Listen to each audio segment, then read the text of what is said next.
Hola, ¿cómo están? Otra vez estoy aquí con ustedes y hoy quiero platicar de un tema que me está preocupando bastante, que es el tema de los medicamentos alrededor de esta pandemia. Quédense conmigo porque tengo varios puntos que comentar. Acompáñenme.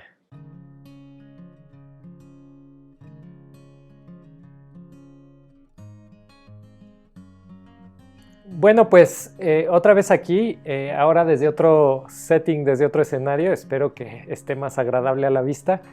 Em, pues platicarles un poco lo que he venido viendo desde que empezó toda esta pandemia y que es algo que todo mundo tiene que conocer, pues para tener una información clara y saber qué decisiones tomar con respecto a los tratamientos que se están anunciando en diferentes medios para el COVID-19 o para la enfermedad del COVID-19, ¿no? Entonces, eh, algo bien importante que tenemos que entender es que desde antes de la pandemia, con cualquier enfermedad que exista y cualquier tratamiento que existe, no es que sea de la ocurrencia de alguien encontrar un medicamento que puede resultar útil y empezárselo a dar a la gente de manera indiscriminada, porque el riesgo es que no solo no funcione, sino que incremente el riesgo para las personas que lo están tomando. Entonces hay como una cierta manera de trabajar la experimentación, porque sí es una experimentación con estos medicamentos, que pues se origina inicialmente en células in vitro, que se llama, o en cultivos celulares, o en modelos experimentales de la enfermedad que se está probando, y poco a poco se va aumentando el nivel de, digamos, de pruebas de estos medicamentos. Se prueba la seguridad a veces en pacientes sanos, en dosis pequeñas, a veces en los pacientes más graves es en quienes se prueba. Por ejemplo, en el cáncer, los tratamientos más innovadores se empiezan a utilizar en las etapas avanzadas del cáncer, porque el riesgo no es solo que no cure la enfermedad, sino que cause mayor daño. Entonces se empieza a utilizar como un aspecto de medida extraordinaria y se justifica éticamente porque son pacientes que de otra manera no tendrían un mejor pronóstico. ¿Me explico? Y lo mismo pasa con el COVID. Entonces, por ahí sale que en un grupo encontraron que un medicamento funcionó mejor que otro, pero resulta que ese grupo era muy pequeñito y no tenía las características para poder generalizar la experiencia hacia todos. Y entonces la gente de pronto quiso usar ese medicamento. Por ahí tengo un video anterior donde hablo de la hidroxicloroquina y que la gente pues la quería tomar para evitar enfermarse, pero no es así la cosa.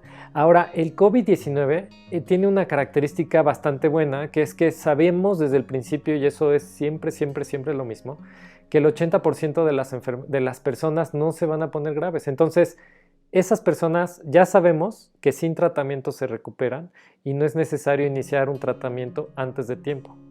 Entonces hemos visto que por ahí el rumor de que si los pacientes que se morían hacían trombos y entonces ya la gente quería tomar anticoagulantes, aún en las etapas leves de la enfermedad. Pues no era necesario porque a los que les hicieron el estudio donde encontraron los trombos eran pacientes que fallecieron, los más graves. No el 80%, sino el otro porcentaje de pacientes más pequeñito que llegó al hospital y que además en el hospital se pusieron graves. La hidroxicloroquina se probó en pacientes también hospitalarios y aunque al principio pensaron que era bueno el uso y que reducía la duración de la enfermedad, también con el tiempo se dieron cuenta que era más grave en algunos pacientes el medicamento y que incluso aumentaba la mortalidad. Entonces hay que tomar con mucho cuidado esto. Ahora se está hablando de un antiviral que se aprobó como de manera expresa en los Estados Unidos.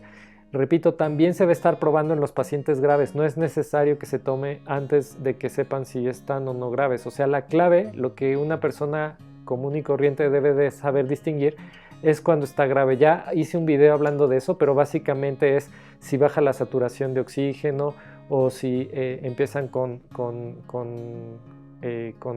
algún síntoma de gravedad que ya están muy mencionados en los medios de comunicación. Y también ahora se ha hablado incluso de desinfectantes, el dióxido de cloro, por ejemplo, y algunos otros, tanto en Estados Unidos como en otros países, donde incluso médicos están recomendando que los pacientes tomen desinfectantes en dosis bajas como para remediar el virus. Es tan parecido como decir que hay que estar alcoholizado porque el alcohol sirve para limpiar las superficies del virus. Es la misma situación e incluso puede provocar toxicidad. Entonces, sean muy prudentes con lo que experimentan en ustedes mismos. Recuerden, el 80% de los casos son leves y si están muy atentos a la evolución de los signos que ustedes están generando, sabrán distinguir cuándo están graves y ir al hospital de inmediato para que ahí prueben los medicamentos que, digamos, tienen un poco más de evidencia en favor del tratamiento del COVID-19.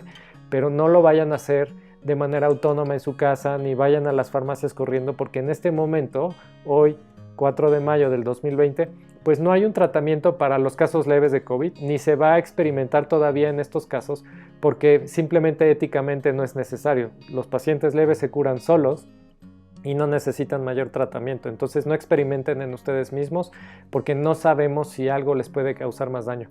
Y por ahí pues lean con mucho juicio lo que van viendo en las noticias, porque recuerden que hay una parte científica, pero también una parte política que está normando mucho qué medicamentos salen o no al mercado. Y por supuesto la parte periodística, si dicen a lo mejor este medicamento funciona, inmediatamente algún periodista que quiere vender mucho periódico va a poner por ahí, se descubre un nuevo tratamiento para el COVID y inmediatamente solo por el titular pensamos con esperanza de que es algo bueno.